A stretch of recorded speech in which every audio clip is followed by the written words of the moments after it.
Hello, welcome to our Q&A. Today we're going to answer, what's a realistic healthy weight for you? but first we're going to get to a couple other ones that have come up throughout the past few weeks. Yeah, we've got a bunch here, so if you have questions, send us a message, just leave a comment. We're happy to answer them. We'll get back to you as quick as possible, and then we'll also use it in our next video. All right, let's start with, you pick. Is it possible to lose fat even if the scale stays the same? Yes, this happens a lot, actually. In fact, we're going to try to keep these answers short. So if you want more details on them, let us know. So I'm going to give you the two things that happen here, because people are very different with how they lose weight. Some people lose a lot of weight very quickly. They see that scale drop and awesome, they feel good about it. Right. And then other people, they never see the scale drop, or it drops very little. Some people even gain a little bit of weight, but they lose a lot of inches around their waist, around their hips, wherever. And if you're not tracking and paying attention to those things, that can be super frustrating, because you can be looking at the scale going, what's going on? Yeah. I'm doing this, why is it not working?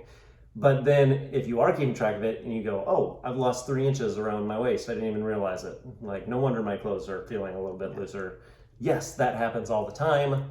It is great there. And most people, if they're honest, are like, well, yeah, I don't care if the scale stays the same as long as my clothes are fitting better and I feel better, feeling more confident about how I look. So yeah, that happens all the time is the short answer. And that's why we use several different metrics when we coach our clients to look at what are we actually trying to achieve and are we making progress instead of just looking at the scale. Yeah, because if you're doing this yourself, you're more likely just going to get frustrated because you don't know what to look for. So we can help you look at all of that, and you don't have to guess on any of it. Okay, next one. I don't have time to cook. How do I eat healthier? Too bad. Just kidding. You do not have to cook. It definitely helps, but you don't have to. You can look at making better decisions with what you're already doing. If you're used to going to Culver's and getting fried chicken from wherever, our kids love Culver's. Oh yeah, I was gonna say, we just dropped a name. Oh no. You can go get a rotisserie chicken at the store and pick up a bag salad. So it's just that's zero cooking involved. So it's just a matter of what you're choosing to eat, and it can be fast and it can be stuff that you like, but it's just making the time to prioritize what you're doing. Knowing what to pick, what is healthier, and how to build a balanced meal is another thing. But once you know that, take the time to learn it or work with a coach, then that will be a little bit easier to know exactly how to eat healthier without cooking. Yeah, in other words, there are convenient options that you don't have to cook that are healthy, and there are ways to take the foods that you're already cooking and just get a better balance of it so that it is healthier without changing any of what you're doing or spending more time on it. Yep. Okay. I'll ask this one. Can I use an average step count if I walk more on certain days? Okay, so yeah, so the idea of a step count, you want to hit a certain number. I tell most people to aim for somewhere, a minimum really, of 7,000 to 8,000 steps per day. Now, if you're way below that and you're like, oh my gosh, that seems impossible, that's okay, but find your minimum, knowing that eventually you're gonna wanna get up to that number. But find your minimum then and go, okay, I'm never going lower than this. I would like my average to be whatever, 7 to 8, let's go with the number I said, 7 to 8. I want my average to be there, but I'm never going to walk less than 5,000 steps. And then eventually over time you can build that up. And in the meantime, as long as you're not having extremes, which is kind of what we're avoiding with that minimum, then yeah, you can just take the average and go, okay, well, some days I'm walking 10,000 steps, other days I'm walking 6,000 steps. In the end, it averages out, and I'm never going below my minimum. There's absolutely nothing wrong with doing that. It just becomes problematic when you have days that are like 20,000 steps and days that are 2,000 steps. Then all of a sudden, you're not getting the benefit that you get from walking, which is that you're going to feel better, you're going to have less joint pain because you're moving more, you're going to be able to maintain a healthier weight easier. So that's, stay away from the extremes, but for sure you can use an average. You don't have to go, oh, I've got to hit 10,000 steps, because nobody really has to do that. So find your minimum and then find an average above that and try to live in there. And that's definitely doable. That's good. Okay. Is lunch meat okay? Okay, this depends entirely on your goal. If you're trying to eat perfect, whatever that definition of perfect is, or It's different for everyone. and it's different for everyone, then it might not fit into your goals. If you're just trying to eat more protein, have at the lunch meat. You can make some choices are a little bit better than others, some choices taste better than others, but if you're trying to eat more protein so you can build strength and lose weight in a healthy way, then by all means, have some lunch meat once a day or a couple times a week. That's totally fine because your goal at the moment is to build protein. You can work on the quality and improve the quality of the protein you're eating later down the road once you're used to having enough protein. Yeah, I had lunch meat literally before we got on this video. Yeah. Just, I have it regular. We buy one that's a little bit better quality than others, but I was going to say something about that though while you were talking. What was it? Give me a second. Play some music or something, because this is definitely, it's probably not even worth trying to remember. Yeah. So let's move on to the next one, and then when I think of it, I'm going to... We can timestamp it if we think of it. Okay. Okay, next question is how do I get my first pull-up?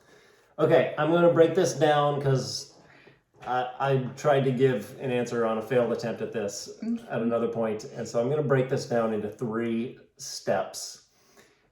Number 1 is if you are significantly overweight, that's going to make it super difficult to get your first pull-up. So just losing some weight will make a tremendous difference. And I personally have noticed this. You literally have to pull less. Yeah, you're pulling less weight for sure. So that I've lost 40 to 50 pounds, and I notice a massive difference in how many pull-ups I can do. But even when I just lost 5 to 10 pounds, I noticed a difference. It was like, oh, this is easier. I can do more. So that's number 1. Number 2 is you can't do pull-ups yet. So you need to do other exercises that are as close to a pull-up as possible, which are pulling exercises. So rows, 1-arm rows with a dumbbell, inverted rows on TRX bands, assisted pull-ups with either a band or a machine at the gym. You can't just do one. Like if you just live on that machine at the gym that's assisting you all the time, that's not going to get you there. But you can use that as a tool, and so you got to know the other exercises. But that's number 2, is find exercises that work those same muscles and that are as close to a pull-up as possible. And then number 3 is, I don't even know if the person who asked this was thinking about this or not, but pull-ups are with your palms out, and that's harder than a chin-up. So start by getting your first chin-up instead of your first pull-up. It's a little bit easier. It's just a little bit easier, but if you have all 3 of those things where you lose a little bit of weight, you strengthen up all those muscles you're going to be using, and you use a slightly easier grip, that's all going to get you there faster. It's going to take a lot of work, and it would be way easier with help, but those are the 3 big points. Okay. And our final question for today, what's a realistic healthy weight for yourself? Yeah, okay. So we're going to answer this one 2 different ways too. But the first one is I'm just going to tell you what I look up first and foremost is just a chart based off of your height. And then it tells you a healthy range for your height. But don't just do height and weight. Find one, just Google anyone that has your height and then also your body frame size. So if you have a large frame, just your bone structure is you are a wide person, that's going to be a different weight than if you are a narrow person. So find one that tells you what a healthy weight is for your height, your frame size, and then look at that weight and go, there's a range there. Somewhere in that range, even if it's at the top end, is going to be realistic as far as for most people. Now what I'm going to say about this before I get into the second half of this answer is that a lot of people look at those charts and go, I'll never get down to that weight. That's too hard for me. But that's because they haven't ever done an approach like ours that we do with our clients that's actually realistic. And a lot of our clients go, okay, I'm just going to lose a little bit of weight. And then they start doing it and they're like, oh, this is so much easier than what I thought. And then they keep going. So if it feels impossible, know that it's not. You just need a more realistic approach to get there. On the other hand, and this is the second half of the answer then, is if it's not realistic for you to get to that weight, that's okay too. You will still be healthier if you lose some weight. So if you're 100 pounds overweight, and you lose 20 of those pounds, you are healthier than what you were before. And if you can maintain that weight at 20 pounds lighter, that's going to be healthier than constantly trying to lose 100 pounds, then gaining 100 pounds again and going back and forth and yo-yoing. That's super unhealthy, not only for your body, but just mentally and emotionally with your relationship with food. It's very unhealthy to do that. So if all you can do is lose those 20 pounds, then that's fine. Then that is a realistic healthy weight for you, because you can actually stay there and it's healthier than what you were. Even if it's not ideal or perfect, you're still better off, and it's worth putting in that effort to lose whatever that number ends up being for you. Yeah, I think it's important to consider how you're doing it as a realistic way. It's great. I remember what I was going to say about the lunch meat. Okay, lunch meat timestamp 10:52. Except that's going to be wrong because Yeah, we're going to edit. So all I was going to say actually doesn't have to do with lunch meat specifically, is that our clients, but it does. Our clients, we give them a piece of paper. Actually, it's digital, but we'll print it out for you if you want. Sure. It's a document that shows you what foods you should maybe aim to eat a little bit more of, a little bit less of, and then only eat sometimes. Yeah. It puts food choices on a spectrum of, okay, these are really great choices. Okay, some of these you can have okay, and some of those maybe you can have rarely. Instead of turning food into black and white, bad, good, giving food morality. Because none of the foods don't ever eat this. You can eat whatever you want, whenever you want. And lunch meat specifically is one that I think is in 2 different categories. Based on the quality. Yeah. So, absolutely.